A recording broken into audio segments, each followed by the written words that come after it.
Vanakkam. Hello friends.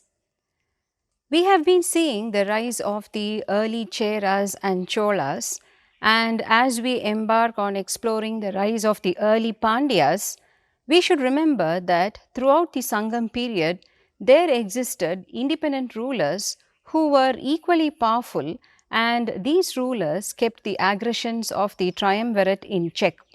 In a previous episode, we saw how one such ruler, Nannan of Yelil Kundram, with his coalition of chieftains, kept the Cholas from entering into the Kongu country for a long period of time.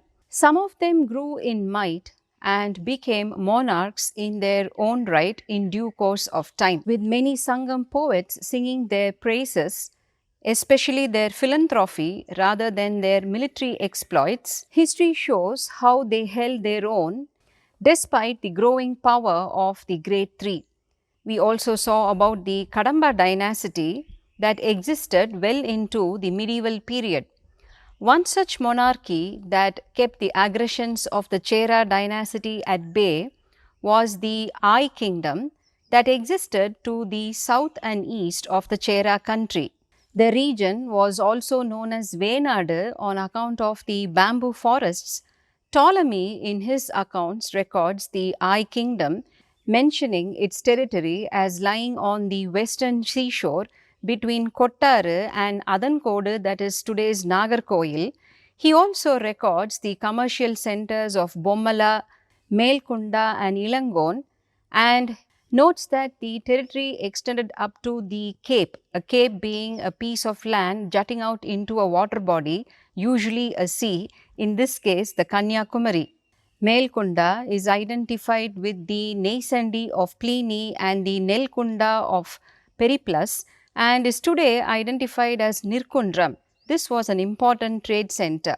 While the attempts to identify Elangon and Bommala with modern day Vilavankodu and Ponnani respectively are hardly convincing, points out the noted historian Dr. K.K. Pillai in his A Social History of the Tamils. The name I was derived from Ayar, a pastoral tribe that were engaged in herding cattle and goats in the Mullai regions abutting the Western Ghats, and their territory extended right up to Podiyal Hills in the south with their capital Aikudi. This region exists today by the same name near Sengotai. The I kingdom acted as a buffer state between the Cheras on the west and the Pandya territories on the east. Their rule also extended right up to the medieval period. The most famous of the I rulers was I Aindran, and he was a contemporary of the Chola king Mudithaleko Perunar Killi. This is established by a link poet Yenicheri Mudamosiar. We saw in a previous episode of how this poet was in the court of Anduvan Cheral while singing a poem in praise of Mudithaleko Perunar Killi, and out of the 13 poems in Purananuru sung by Mudamosiar, 12 are in praise of I Aindran, and one of the poems goes, Mandra Palavin Machinai Mandi Iravalar Natriya Visikudu Muravin பாடியின் தென் கண் கனி செத்து அடிப்பின் அன்னச்சேவல் மாறு எழுந்து ஆளும் கழல் தொடி ஆய் மழை தவழ் பொதியில் ஆடுமகள் குறுகின் அல்லது பீடுகெழு மன்னர் குறுகலோ அரிதே. In the Podiyal regions ruled by the I king, lush and green, the bards and the dancing women come and go as they please. On the tall jackfruit trees, they hang their drums, and the monkeys play with these drums. On hearing their noise, the male birds dance around. And in this fertile region, only the bards enter as they please, whereas even the great kings, here Pidukelu Mannar could have meant the triumvirate, dared not enter.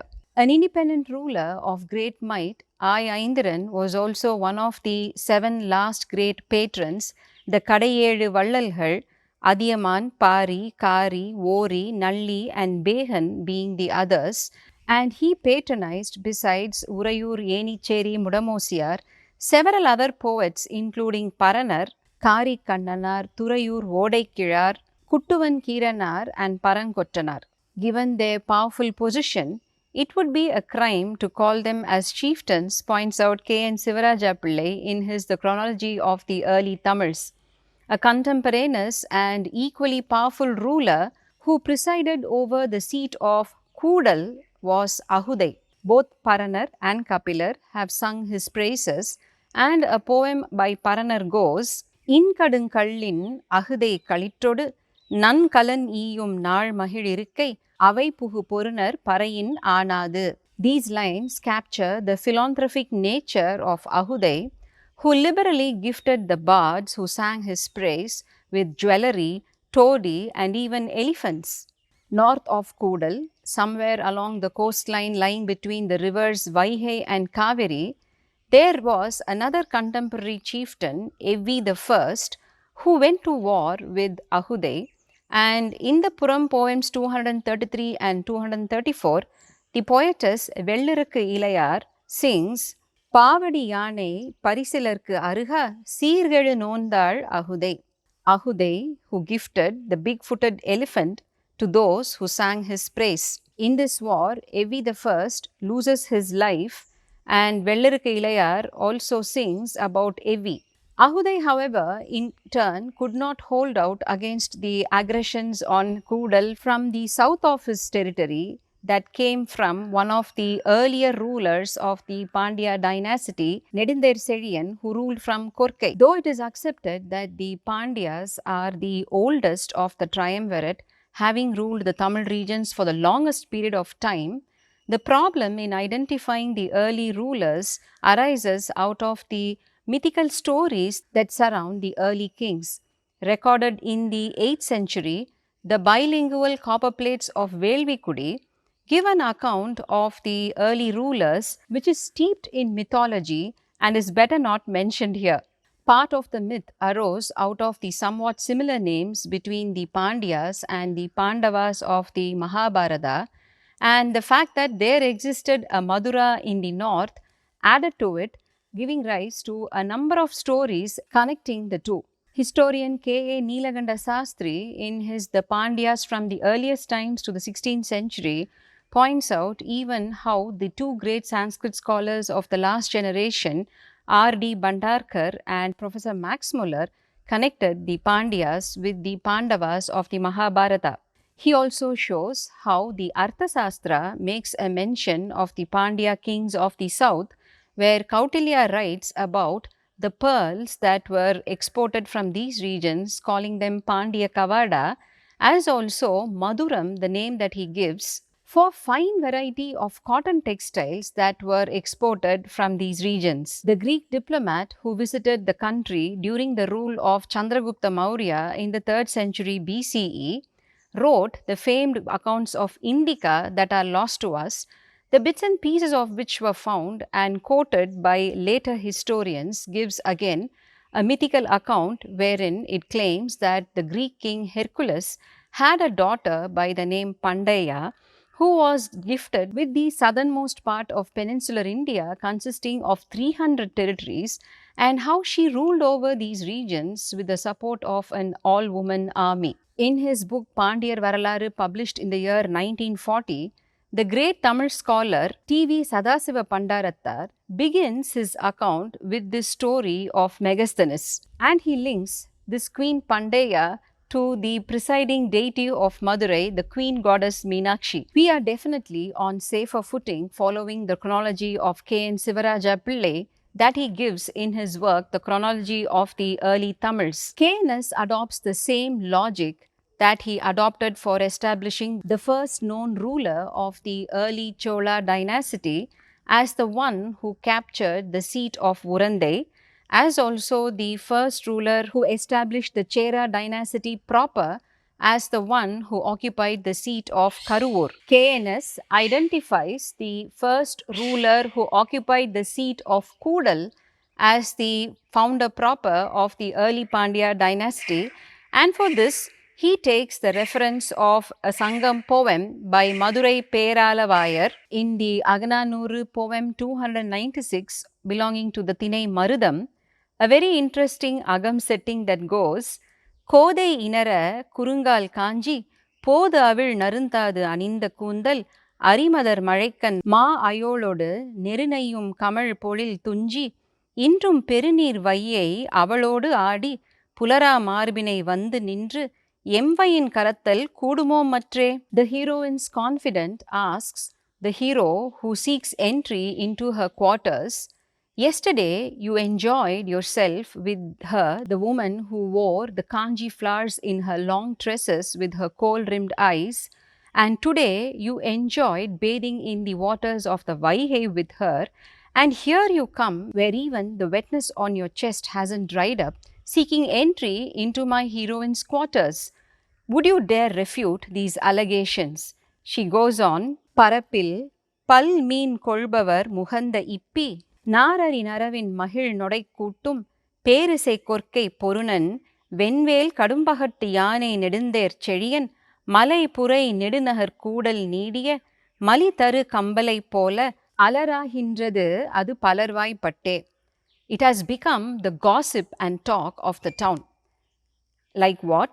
In the nets cast for fishing come the oysters with the pearls, which are sold for toddy in the seaport of Korkai, that is ruled by Nedundair Cheriyan. Now that this Cheriyan has for a long time occupied the seat of Kudal has been talked among people. Just as his occupation is public knowledge, so is your rendezvous with the concubine. So don't you dare seek entry here. So from this unusual agam setting, where the poet actually makes the heroine's confidant draw a simile as to something that is a talk of town in recent times. Now this Peralavayar, being a contemporary of Ollayur Budha Pandian who comes in the next generation, KNS infers that he could have lived also during the time of Nedundair Cheriyan, or he must have been using an event that happened in a relatively recent past as people were still talking about it. Now this prolonged occupation of Kudal by this Cheriyan establishes him as the first ruler of the early Pandya dynasty. This Kudal was also known as Alavai, the city of the banyan tree, where Alam meant the banyan tree and not a poisonous snake as we saw earlier. In some of the early Sangam works, this city is also named as Mathirai, and in an inscription at a place called Metupatti, that is about 40 kilometers from the present day Madurai, Kudal is recorded as Madirai, where the inscription goes, "Amanan Madirai Attiran Urai Udayanasa," the abode of Attiran, a Jain monk in the city of Madirai. So identified as contemporaneous with the third generation Chola ruler Mudithalaiko Perunar Killi, Nedundair Cheliyan's rule is dated between the 1st century Common Era and 25th century Common Era. Nedundair, Nedu, meaning not only great, but also referring to antiquity before a period of time. Today, in the light of archaeological and epigraphical evidence, it is very clearly established that there were definitely early rulers for all the three dynasties. We saw previously how the excavations at Pattanam show a thriving city around the 5th century BCE, but there is no way of knowing the names of the early Chera rulers. Similarly, here in Madurai, that is Kudal, an important inscription was discovered at a place called Mangulam, about 20 kilometers from the city.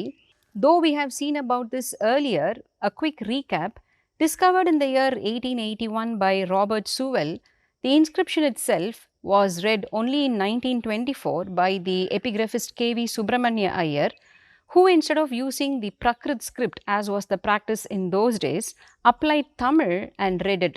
Airavadam Mahadevan establishes a few decades later that the inscription belonged to the 2nd century BCE.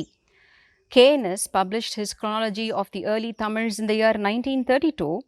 So though he might have known of the Mangulam inscription, he wouldn't have been privy to its time period, that was 2nd century BCE. Then again, the recent archaeological excavations at Kiradi show that there was a thriving township well into the 6th century BCE, and so in all probability there must have been an early Pandya rule there as well.